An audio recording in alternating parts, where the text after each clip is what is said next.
रायगड महाराष्ट्रासह देश विदेशातील ताज्या बातम्या पाहण्यासाठी मॅक्स इंडिया लाईव्ह चॅनलला सबस्क्राईब करा आणि बेल आयकॉन दाबायला विसरू नका। सर, पालकमंत्री पदाचा जो पेढा आहे रायगडच्या विशेषतः त्याची गेल्या अनेक दिवसांपासून चर्चा आहे।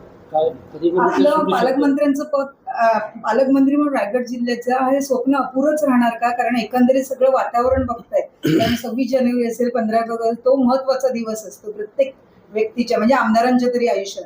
अशा वेळी आपल्याला जाणीवपूर्वक टाळलं जातंय असं नाही काय, कारण त्यांना पहिलं ते पालकमंत्रीपद दिलं होतं। एकनाथ शिंदे साहेबांनी सांगितलं ते थांबवलं होतं। त्यांना झेंडावंदन दिलं म्हणजे पालकमंत्रीपद मिळालं अशातला भाग नाही आहे।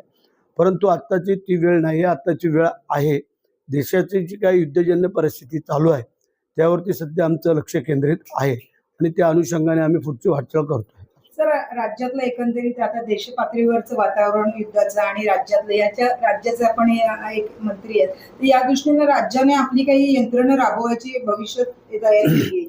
तशी जर वेळ आली तर ती राबवायची ठरलंय। कालच आम्हाला आदेश आले होते पहिले की युद्धविराम होतोय म्हणजे थांबतंय, परंतु परत रात्री उशिरा फोन आले की त्यांची काय मानसिकता दिसत नाही आणि म्हणून नाहीतर आज आमच्या सगळ्यांचे बाईक रॅली निघून तिरंगा फडकावत आम्ही जयघोष करणार होतो भारत मातेचा आणि वंदे मातरम। परंतु मग परत आम्हाला फोन आल्यानंतर आम्ही थांबलो आणि म्हणून आज आम्ही रत्नागिरीत आलो। तुम्ही सर रायगड जिल्हा समुद्र किनारी, आम्ही रत्नागिरी, अशा समुद्र किनाऱ्याच्या दृष्टीने वेगळं असं काय आपण स्थानिक आमदार किंवा मंत्री म्हणून राबवणार आहात काही? आमच्या खात्यामध्ये जे काय खारलँडच्या जमिनी पाण्याखाली जातात आणि नापिकी होतात त्याच्यावरती आमचं लक्ष केंद्रित करण्याचं बाब चालू आहे।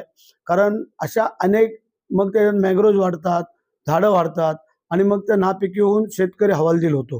तर त्यासाठी माझं प्लॅनिंग आहे की ह्या मॅंग्रोव्हचं काय करायचं आणि जे पाणी खारं शिरते ते कसं अडवून ते परत शेतामध्ये शिरणार नाही अशी आमची प्लॅनिंग आहे। शरद पवार कृषी मंत्री असताना रत्नागिरी जिल्ह्याला फलोद्यान जिल्हा म्हणून जाहीर केला होता। आज आपण त्या खात्याचे मंत्री आहेत, रत्नागिरी जिल्ह्यासाठी फलोद्यानासाठी आपण काय वेगळं कार्यक्रम राबवणार? काल आताच मी सांगितलं मगाशी कृषीचा मेळावा होता, त्याच्यामध्ये गेल्या वेळेला 1300 हेक्टरमध्ये आम्ही लागवड केली होती, यावेळेला 1900 हेक्टरपर्यंत जाण्याचं आमचं उद्दिष्ट आहे आणि त्या प्रकारे आमची तयारी चालू आहे।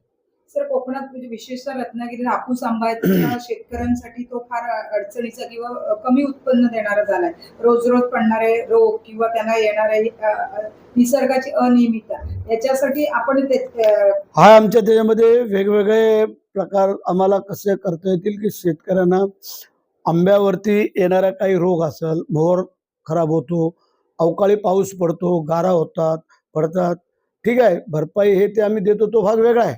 परंतु त्याच्यावरती पर्यायी काय मार्ग काढायचा त्याच्यावरती आमचं संशोधन चालू आहे।